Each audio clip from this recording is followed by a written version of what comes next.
think that a lot of people want someone or something to blame instead of themselves, instead of like looking in the mirror and be like, no, this is my fault. And so that was that big moment where I'm like, okay, I'm not going to live in fear. I got what I wanted. I need enough proof that I'm good at what I do, and I had the right instincts and stuff. So, I didn't have that moment to be like, I'm just going to sit back and see what happens. No, I had to, really like shake it up, and then also let my employees know that I made the right decision, and they made the right decision by staying. So I think that the only way to do that, I'm a big believer in putting a smile on your face, is to have that smile on your face and then to sit down and hash out 5 mega goals, and then hash out, 10 micro goals that are going to help me get there.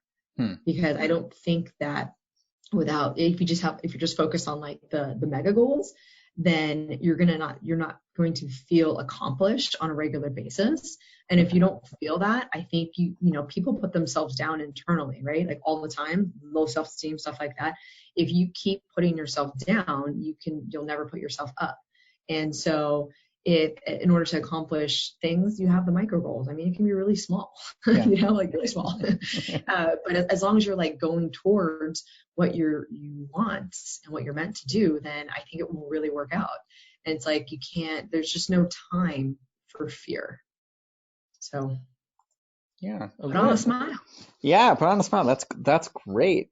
In your own business and your own goals, are there, as you grow as a company and as a leader, are there particular types of training that you recommend that you've taken, or books that you've read? Oh my gosh. Or mastermind groups? Like, what's your secret sauce with that?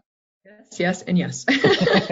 Actually, what's crazy is, so like I said, I opened 2 offices this year. In the beginning of the year, and keep in mind, I was still in like what I call the bullpen. Like I was still recruiting every day. I didn't have an assistant. I didn't have HR. Like, I don't know, like I look back and I'm like, what a crazy person. And all of a sudden I was talking to a very good friend of mine who actually was the one who got me involved in recruiting. And she was like, okay, Brianna, you just had your second child. And what did you do like afterwards, like to get back in shape? I go, oh, I hired a trainer. She goes, yeah, but you've been working out for years. You know what to do, right? I go, well, yeah. She's like, why'd you do that? I go, because I need someone to kick my ass. And she goes, okay. So she goes, okay, why aren't you doing that in business? I'm like, what are you talking about? He goes, why don't you get an executive coach? I was like, huh. But I was like, well, I've been in business now for 9 years. And I've done really well. She goes, I get it, but you need to take it to the next level. And I'm like, and even though you think you know what to do, you're not doing it. And I have never, ever known you to not do something that you said you were going to do. I'm like, huh. So I got an executive coach this year. My chief growth officer, Emily, we both do it together every single week. If we need to do our own session, we have our own session, but I mean, every 1 to 2 hours a week. And it has changed everything for the better. It's been unbelievable. Like, I feel like a brand new person. It is emotionally draining sometimes, because I think it's like, if anyone kind of relates to like any kind of therapy, you know what I mean? Like, even though it's not therapy, it's like you are working on yourself. You're literally trying to change different triggers inside your head in order to, process them better and be a better person, be a better leader.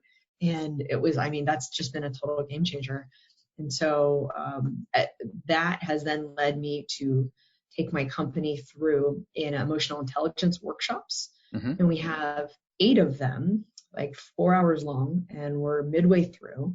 So that's been really cool, because that also helps them. I mean, even if they're not with me for, years and years, at least it's going to help them in the future. And that makes me feel good. And so that's been great. And then a book that I really dig, that I think has totally changed my life even just 2 months ago, is 100x leader, 100 times leader. And it gives you the analogy of the best leaders in the world are Sherpas, the Mount Everest people. And it just relates everything being to 100% healthy in every aspect of your life. And I was like, 100% healthy, what does that mean? And it basically says, like, look, there's some like badass leaders out there who give it their all during work, and but they have the worst home life. or they have the worst community life, or that, like whatever. It's because they didn't think that mattered. They thought that their actions would trickle over to every aspect in life. And that's just not true. You have to work just as hard in every aspect of life, regardless if you're getting paid to do that, right? In order to be 100% healthy and to be an actual leader. Because if you haven't paved the way, then no one can follow you. Interesting. Yeah, that's been my favorite. I mean, it's even helped with my relationship with my mom and my siblings. Not that they were bad relationships, they were good relationships, but you can work on anything, right? Like nothing's perfect. And if you think it is, then you're lying to yourself.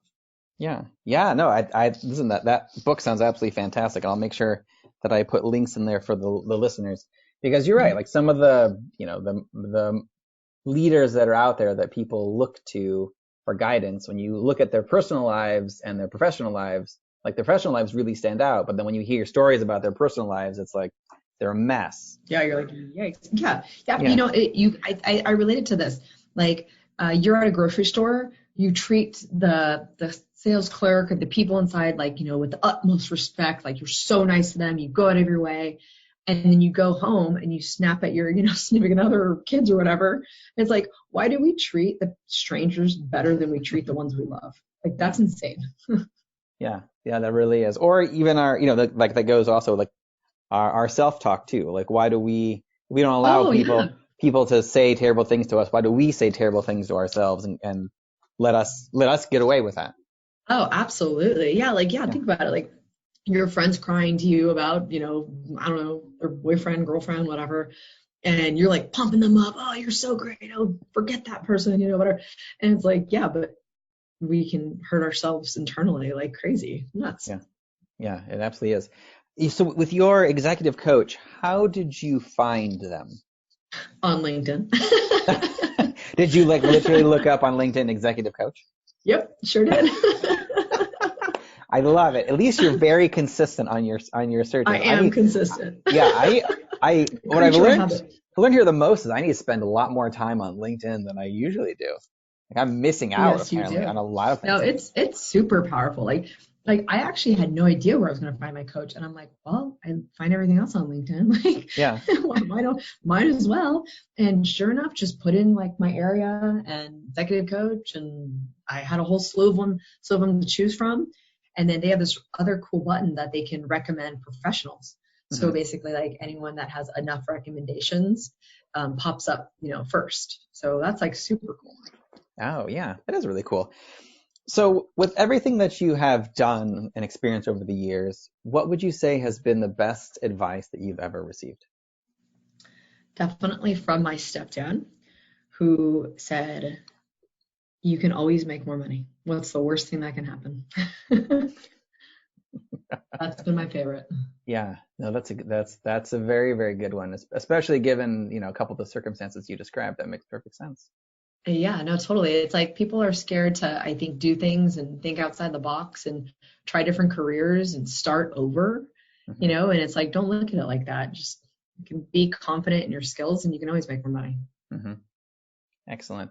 Well, Brianna, thank you so much for taking the time to chat with me. I really appreciate it. If the listeners would like to get a hold of you or see more about what you're working on, where is the best place they can go to do all that? Besides LinkedIn? Besides LinkedIn.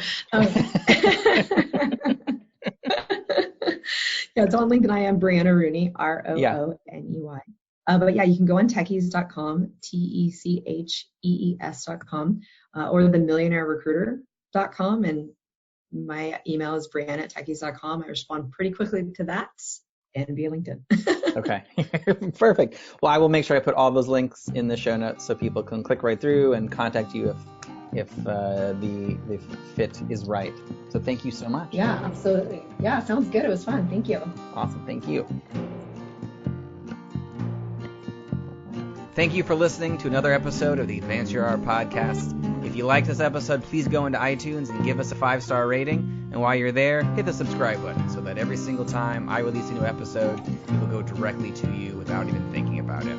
If you're interested in hearing older episodes, please go to advanceyourart.com where you can find the catalog of everything I've done so far, as well as contact information and projects I'm working on. Thank you again, and have a great day.